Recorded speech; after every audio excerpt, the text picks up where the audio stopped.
Welcome to Suji's authentic kitchen. ఈరోజు నేను చూపించబోయే స్వీట్ డిష్ హైదరాబాదీ షీర్ కుర్మా. ఎలా చేయాలో చూపిస్తాను. అరకప్పు సన్న సేమియా, సన్నది బ్రౌన్ సేమియా.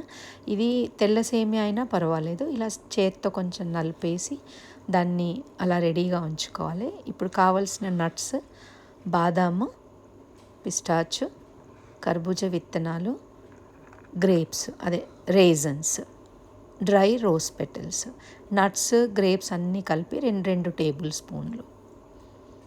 ఒక నాన్ స్టిక్ బౌల్లోకి 2 టీ స్పూన్ల నెయ్యి వేసి ముందుగా బాదాము, పిస్టాచు, కర్బూజా విత్తనాలని దోరగా వేయించుకోవాలి. ఎక్కువ బ్రౌన్ వద్దు, కొంచెం లైట్ బ్రౌన్ కలర్ వస్తే చాలు. అవి దోరగా వేయించుకున్న తర్వాత లాస్ట్లో గ్రేప్స్ వేసుకోవాలి, రేజన్స్ వేసుకోవాలి. ఎందుకంటే ఆ రేజన్స్ తొందరగా ఫ్రై అవుతాయి కాబట్టి కొంచెం లాస్ట్లో వేసుకుంటే చాలా బాగుంటుంది.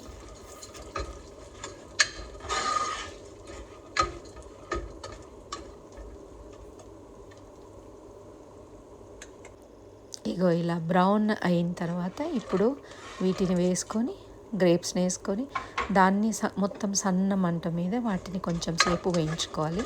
అలా ఇలా ఫ్రై అవ్వగానే ఇలా అవి ఉబ్బిపోతాయి పైకి, మొత్తం ఇట్లా పాపప్ అవుతాయి కదా. ఇలా ఉబ్బగానే వాటిని స్టవ్ ఆర్పేసుకొని ఒక బౌల్లోకి షిఫ్ట్ చేసుకోవాలి.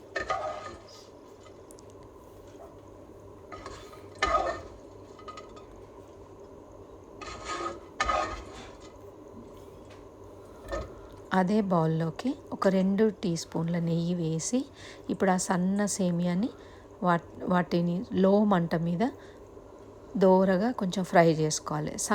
తెల్ల సేమియా అయితేనేమో కొంచెం బ్రౌన్ కలర్ వచ్చేంత వరకు ఫ్రై చేసుకోవాలి. నాది ఆల్రెడీ సన్న సేమియా ప్లస్ బ్రౌన్ సేమియా కాబట్టి నేను కొంచెం సేపే, ఒక 5 నిమిషాల కంటే తక్కువే కొంచెం రోస్ట్ చేస్తాను. అంటే ఆ నెయ్యి ఈవెన్గా మొత్తం నెయ్యిలో కరెక్ట్గా ఫ్రై అయ్యేంత వరకు చేసేసుకొని దాన్ని బౌల్లోకి షిఫ్ట్ చేసుకోవాలి.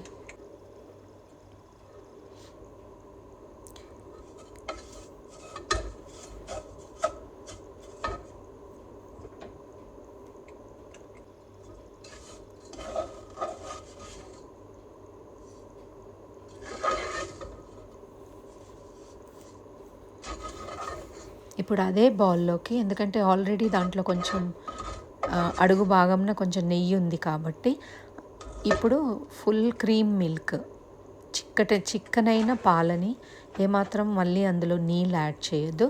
నేను 2 లీటర్ల పాలని అదే బౌల్లో యాడ్ చేసి దాన్ని హై ఫ్లేమ్లో ఒక పొంగు వచ్చేంత వరకు పెట్టి, ఆ పొంగు రాగానే కొంచెం మంట సన్నం చేసేసి సైడ్లలో ఉన్న ఆ మీగడనంతా కొంచెం అట్లా స్క్రేప్ చేసి కలుపుతూ ఉండాలి.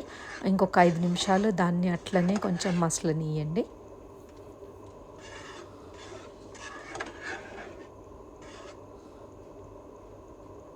ఇలా చక్కగా మసిలిన తర్వాత నేను ఒక అరకప్పు షుగర్ యాడ్ చేస్తున్నాను. తక్కువ అనుకుంటే వేసుకోవచ్చు, ఎందుకంటే నాకు కొంచెం షుగర్ తక్కువ అనిపించింది. నేను 3/4 కప్పు మరి షుగర్ యాడ్ చేస్తున్నాను. దాన్ని చక్కగా కలుపుకొని షుగర్ అంతా మిక్స్ అయిన తర్వాత ఒక టీ స్పూన్ కార్డమమ్ పౌడర్, అదే ఇలాచీ పౌడర్ వేసేసి దాన్ని చక్కగా కలుపుకోవాలి. ఏమాత్రము అది గడ్డలాగా ఉండకుండా ఈవెన్గా మొత్తం మిక్స్ చేసుకోవాలి.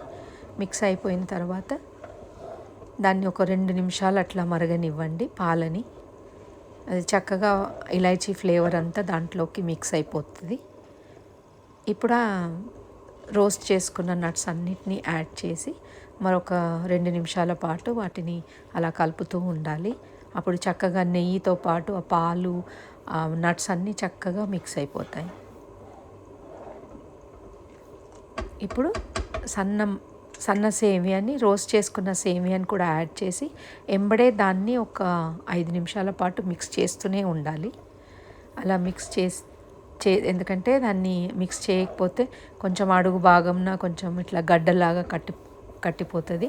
అందుకే గడ్డలాగా ఉండకుండా దాన్ని అలా మిక్స్ చేస్తూ ఉండాలి. ఇప్పుడు నేను రోజ్ ఫ్లేవర్ కోసం రోజ్ వాటర్ని యాడ్ చేస్తున్నాను. ఇది రోజ్ వాటర్ ఆప్షనల్, ఒకవేళ మీరు వేయొద్దు అనుకుంటే వేయకండి, కానీ వేస్తే చాలా మంచి ఫ్లేవర్ వస్తుంది. ఒక 2 టీ స్పూన్ల రోజ్ వాటర్ వేసి దాన్ని మొత్తం అట్లా మిక్స్ చేసేసేయండి. మిక్స్ చేసినాక ఇప్పుడు రోజ్ పెటల్స్ కూడా వేసేసి దాన్ని డెకరేట్ చేసి హాట్గా కానీ కోల్డ్గా కానీ దాన్ని సర్వ్ చేస్తే చాలా బాగుంటుంది. ఆ రోజ్ ఫ్లేవర్ అయితే మాత్రం అదిరిపోతుంది.